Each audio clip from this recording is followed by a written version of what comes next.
আমাদের দাবি মানতে হবে দাবি আমাদের একটাই, গো ব্যবসা করতে চাই, দাবি আমাদের একটাই, গো ব্যবসা করতে চাই, দফা এক দাবি এক, আমাগো গো ব্যবসা করা দেখ, দফা এক দাবি এক, আমাগো গো ব্যবসা করা দেখ, এক দফা এক দাবি, ব্রেক ভিতরে নাচবো তখন ভাবি, এক দফা এক দাবি। ব্রেক ভিতরে নাচবো তখন ভাবি, তুমি কে আমি কে, বউ ব্যবসায়ী, দাবি আমাদের একটাই। গো ব্যবসা করতে চাই। তো ভাইয়েরা, আপনারা দেখতেই পারতেছেন ইতিমধ্যে আমাদের মাঝে উপস্থিত হয়েছে বউ ব্যবসায়ীদের 4 জনের এক বিশাল মিছিল। আপনারা তাদেরকে অসম্মানের সাথে বরণ করে নিন। ভাইয়েরা, এখন আপনাদের মাঝে বক্তব্য রাখবে বউ ব্যবসায়ী কমিটির সভাপতি লিঙ্ক সম্রাট। দফা এক দাবি এক। ভাইয়েরা, আপনারা সবাই জানেন এই স্বাধীন বাংলাদেশে রোস্টারদের কারণে আমরা বউ ব্যবসায়ীরা নির্যাতিত। রোস্টাররা আমাদের সংখ্যালঘু পেয়ে তারা আমাদেরকে রোস্ট করে। তাদের রোস্ট দেখে লাখো জনতা আমাদের ভিডিওতে গালাগালি করে। রোস্টারদের এই নির্যাতন আমরা আর মেনে নেব না। এই স্বাধীন বাংলাদেশে আমাদের মতো নির্লজ্জ বউ ব্যবসায়ীদেরও স্বাধীনতা চাই।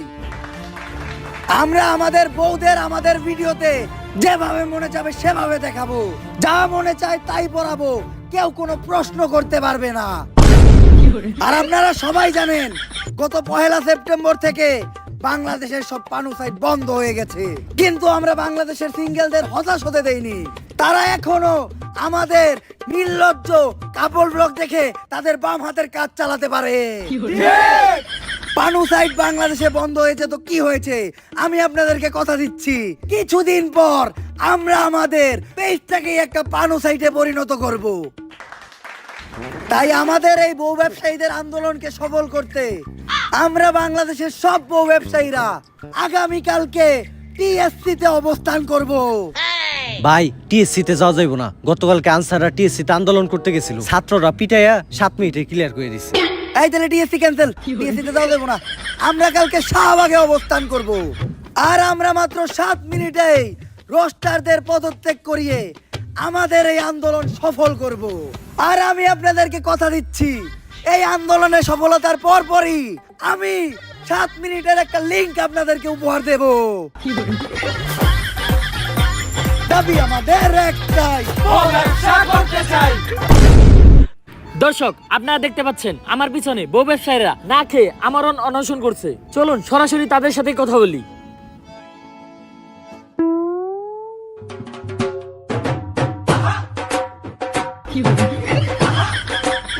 আপনারা কিসের দাবিতে না খেয়ে এই আন্দোলন চালিয়ে যাচ্ছেন? জান, পানি খাও, পানি খাও।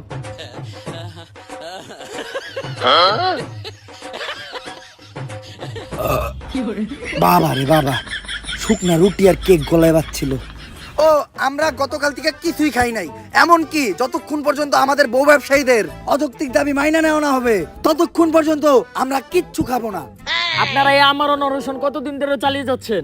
এই গত 7 মিনিট ধরে।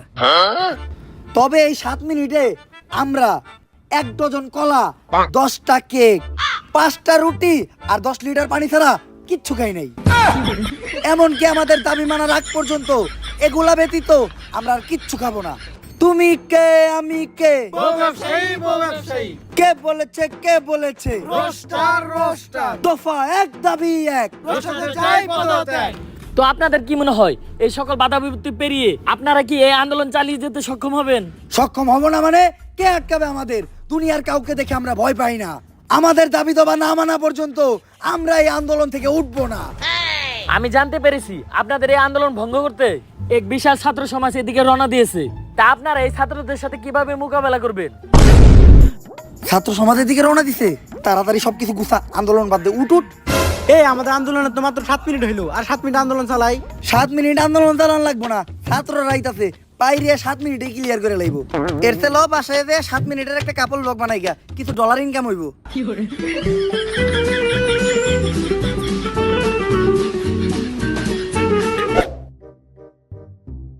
কিরে বন্ধু, তোরা দেখি অনেক চিন্তিত মনে হইতেছে। আর আমি চিন্তা করতেছি আমার ধান্দা বন্ধ হইলে তো আমার ইনকামও বন্ধ হয়ে যাবো। তারপর আমি কেমনে চলবো? আরে বেটা, তুই চাইলে তো বিনামূল্যে টাকা ইনকাম করতে পারস। কিভাবে? প্রথমে এই ভিডিওতে দেওয়া ফার্স্ট কমেন্টের লিঙ্ক থেকে বিনিময়তে যা, যে একটা অ্যাকাউন্ট ক্রিয়েট কর। আর অ্যাকাউন্ট খোলার সাথে সাথে তুই পেয়ে যাবি 10,000 টাকার ডেমো বোনাস, যেটা দিয়ে তুই ট্রেড করতে পারবি এবং ট্রেডিং শিখতে পারবি। আর ট্রেড শেখার পর তুই এই জায়গায় রিয়েল মানি ইনভেস্ট করতে পারবি। আর এখানে ডিপোজিট করাও কিন্তু একদমই সহজ। উপরে দেওয়া ডান সাইডের ডিপোজিট অপশনে ক্লিক করে বিকাশ, নগদ বা অন্যান্য মাধ্যমে তুই টাকা উইথড্র এবং ডিপোজিট করতে পারবি।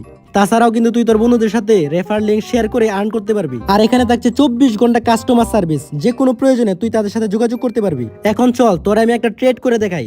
আর এখানে মার্কেট দিকে আমার মনে হইতেছে মার্কেট উপরের দিকে যাইবো, তো আমি উপরের দিকে একটা ট্রেড নিলাম।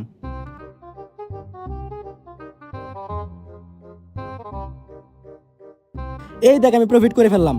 চাইলে কিন্তু তুইও পারবি। তো আর দেরি কিসের, এক্ষুনি আমার এই ভিডিও ডেসক্রিপশন বক্স এবং কমেন্টে দেওয়া লিংক থেকে যা, ইনভেস্ট কর আর কম ইনভেস্টে অনেক বেশি প্রফিট কর। এই দেশ স্বাধীন হওয়ার পর থেকে দেশে একের পর এক আন্দোলন। 2 দিন আগেই আনসার করে ক্লিয়ার করলাম, এখন আবার বউ ব্যবসায়ীরা আন্দোলন করতেছে। আর এই বউ ব্যবসায়ীদের অযৌক্তিক আন্দোলনের জন্যই আজকে আমাদের এই 4 সদস্যের তদন্ত কমিটি। যেভাবেই হোক এই বউ ব্যবসায়ী আন্দোলন ঠেকাইয়া এই দেশ থেকে বউ ব্যবসা বন্ধ করতে হইব। কিন্তু ওরা বউ ব্যবসায়ী হলে ওরা এদেশের জনগণ, ওদের দাবি তো আমরা ফালা দিতে পারি না। তাই বলে এই ধরনের অযৌক্তিক দাবিও তো আমরা মানতে পারি না। কাপল ব্লগার ফলে কি এই দেশ কোনোভাবে উপকৃত হইতাছে? স্যার আপনি কি কোন? কাপড় ব্লগ অতটা খারাপও না, আমি তো প্রতি রাইতেই দেখি কি সুন্দর সুন্দর কন্টেন্ট। তুই তো কাপল ব্লগার সুন্দর সুন্দর কন্টেন্ট দেখতে ঢুকোস না, তুই দেখতে ঢুকোস আগো সুন্দরী বউ। কিন্তু স্যার আপনার কাছে একটা পরামর্শ থাকবো, আপনি মাঝে মাঝে দেখেন, খুব মজা পাইবেন। আরে আগে দেখতাম আমি, কিন্তু এখন দেখি না, কারণ কাপল ব্লগ দেখলে নিজের কন্ট্রোল করতে পারি না। আরে এটা তুমি কি বলো? সামান্য কাপড় ব্লগ দেখে নিজের কন্ট্রোল করতে পারো না? এটা তো দুর্বল পুরুষের পরিচয়। আমাকে দেখাও এই সামান্য কাপড় ব্লগ দেখে আমার ভিতরে কোনো ফিলিংসই কাজ করবে না। তাইলে মুরব্বি আপনি এই কাপড়টার এই অশ্লীল কাপড় ব্লগটা দেখেন। উফ, মোবাইলটা আমার হাতে দাও। বাথরুমটা কোন দিকে? মুরব্বি মুরব্বি এই বয়সে এই কাম করন যাইব না। যে বিষয়ে তদন্ত কমিটি গঠন করা হয়েছে ওই বিষয়ে আমরা ফিরে আসি। ও আমি তো একটা কথা কইতে ভুলে গেছিলাম। কিছুদিন আগে আমি কাপল ব্লগারদের ডিএনএ টেস্ট করছিলাম, আর টেস্ট করার পর জানতে পারলাম ওরা তো এই গ্রহের প্রাণীই না। কারণ এই গ্রহের প্রত্যেকটা প্রাণীর মধ্যে লজ্জা, শরম, মান সম্মান বোধ আছে, যেটা কাপল ব্লগারের মধ্যে বিন্দু পরিমাণও নাই। আর এটা নিয়ে আর একটু গবেষণা করার পর জানতে পারলাম ওরা যে গ্রহ থেকে আসছে ওই গ্রহের নাম লজ্জা ছাড়া। আর ওই গ্রহের মানুষের কোনো মেরুদণ্ড থাকে না, যার জন্য ওরা কোনো কাজকর্ম করে খাইতে পারে না, তাই ওরা বউ ব্যবসা করে খায়। ওদের মেরুদণ্ড নাই তাই ওরা বউ ব্যবসা করে খায়। যেমনি হোক আমাদের এই বউ ব্যবসা বন্ধ করতে হইব, নয়তো ওদের দেখা দেখি আমাদের পরবর্তী প্রজন্ম এই বউ ব্যবসায়ীতে পরিণত হবে। কিন্তু হুট করে তো কারো বিষয়ে অ্যাকশন নেওয়া যায় না, এর জন্য যথেষ্ট প্রমাণ দরকার। সমস্যা নাই, প্রমাণ জোগাড় করার কাজে আমাদের দালাল টিভির ক্রাইম রিপোর্টার কাকা নিয়োজিত থাকবো। আর যে কোনো প্রয়োজনে আমরা সিআইডিরও ব্যবহার করব। বাতিজা ক্যামেরা স্টার্ট দিছো? সবকিছু ঠিকঠাক আছে তো? কাকা সবই ঠিক আছে, কিন্তু আগর তো খোলা দেখা যায়। ওরা কোনো মন্ত্রী মিনিস্টার না, সামান্য কাপড় ব্লগার, ওকে না দেখাইলেও চলবো। যাই হোক বাতিজা, তুমি আমার দিকে ফোকাস রাখো। দর্শক, বর্তমানে কাপড় ব্লগারদের দিকে উঠেছে আঙুল, তারা নাকি এই গ্রহের কোনো প্রাণীই না। তাই দালাল টিভি থেকে আমি রিপোর্টার কাকা আজকে সারাদিন কাপড় ব্লগারদের সাথেই থাকবো। তারা সারাদিন কি করছে বা অতীতে কি করেছে সবই আপনাদেরকে দেখাবো। তারপর আপনারাই বিচার বিশ্লেষণ করবেন তারা কি আসলে এই গ্রহের প্রাণী কি না। চলুন আমরা তাদের সাথে কথা বলি। এই কাকা পাড়া দিয়েন না। কে বাতিজা, এই জায়গায় কি আছে? আরে আপনি দেখেন না এই জায়গায় আমাকে কাপল ব্লগার লজ্জা শরম পরে আছে। কিন্তু বাতিজা হাতে তো কিছু দেখাই যায় না। আরে আমাকে কাপল ব্লগার লজ্জা শরম থাকলে তো দেখবেন। চলেন কাকা আমরা একটু হাঁটতে হাঁটতে কথা বলি। বাতিজা কাপড় ব্লগারদের কন্টেন্ট নাকি কোনো কন্টেন্টই না, এই বিষয়ে তুমি কি বলো? কাকা কাপল ব্লগার কন্টেন্টের উপরে কোনো কন্টেন্টই হয় না। আহা কি পারা দিলেন কাকা, এটা আপনি কি করলেন? আমি আবার কি করলাম বাতিজা? আরে আপনি আমাকে কাপল ব্লগার কন্টেন্টে মারা দিছেন। দিলেন তো আমাকে কন্টেন্টটা নষ্ট কইরা, এখন আবার এই কন্টেন্টটা আমাকে নতুন করে গুছাইতে হইব। পারেন এই বউ আহ দুইজন মিলে এই কন্টেন্ট আবার গুছাই। আসলে কাপড় ব্লগারদের কন্টেন্টের উপর কোনো কন্টেন্ট হয় না। কাকা বাকি কাজ পরে হইব, এখন নাস্তার সময় হয়েছে, আগে নাস্তাটা করে নেই। যাও যান, তুমি নাস্তাটা নিয়ে আসো। বাতিজা এত দেরি করে নাস্তা করবা যে? কাকা আমরা নাস্তা একটু দেরি করেই করি, কারণ আমরা কাপল ব্লগাররা সকালে উঠা সবার আগে আমাকে কন্টেন্ট বানাই। কিন্তু বাতিজা আমরা তো সকালবেলা উঠে সবার আগে আগে। আরে কাকা এইটাই তো আমাকে কাপল ব্লগার কন্টেন্ট। আপনারা আগার মাধ্যমে আপনাকে পেটের আবর্জনা ক্লিয়ার করেন, আমরা আমাকে কন্টেন্টের মাধ্যমে আমাকে পেটের আবর্জনা ক্লিয়ার করি। এই নাও যান, নাস্তা রেডি। আরে বাতিজা এগুলা কি দিয়ে তোমরা নাস্তা করতেছো? আরে কাকা এটা হলো লজ্জাহীনা পাতা। এই পাতা চাবায় খাইলে লজ্জা শরম থাকে না। আমরা কাপড় ব্লগাররা সকালবেলা নাস্তায় এই পাতা চাবায় খাই, যার জন্য আমাদের লজ্জা শরম নাই, তাই আমরা বউ ইচ্ছা খাই। আপনিও আমাকে লগে নাস্তা করেন কাকা? থাক ভাতিজা, আমার লজ্জা শরমের দরকার আছে, কারণ আমি তো আর তোমাকে মতো কাপড় ব্লক করে খামো না। কেন কাকা? ওইটা তুমি তোমার কাকির রেজায় জিগাই। তাইলে তোমরা নাস্তা করো ভাতিজা, আমি আশেপাশে প্রতিবেশীদের কাছ থেকে তোমাদের সম্বন্ধে খোঁজ নিয়ে আসতেছি। দর্শক, কাপড় ব্লগাররা মানুষের কোন উপকারে আসে কিনা আজকে এইটাই তাদের প্রতিবেশীদের কাছ থেকে জানবো। প্রথমে আপনি বলেন, আপনি যে একজন ফেমাস কাপড় ব্লগারদের প্রতিবেশী, এতে আপনার অনুভূতি কি? আমার তো মনে হয় আমি ডাস্টবিনে থাকি। আপনার এইটা মনে হয় কেন? কাপড় ব্লগার মানেই তো আবর্জনা, আর আবর্জনা তো ডাস্টবিনেই থাকে। আর এই আবর্জনার পাশে আমরা থাকি দেখা আমাকে মনে হয় যে আমরা ডাস্টবিনে থাকি। তাই কাপড় ব্লগারদের দ্বারা আপনাদের কি কখনো কোনো উপকার হয়েছে? হয়েছে তো। আমার জীবনে সবচেয়ে বড় উপকারটাই এই কাপাল ব্লগার দ্বারা হয়েছে। কিভাবে আপু? এই যে আমাকে একমাত্র সন্তান জন্মের পর থেকে বুবা ছিল, ডাক্তার কইছে ও কোনোদিন কথা বলতে পারবো না। তারপর ও হঠাৎ করে একদিন রাস্তায় কাপাল ব্লগার দেখলো, তারপর সবার মতো ও কাপাল ব্লগার গালি দিয়ে ফেলাইলো। ওই দিনই প্রথম আমরা ওর মুখ থেকে কোনো কথা শুনলাম, তারপর থেকে ও রেগুলার কাপাল ব্লগার গালি দেয়।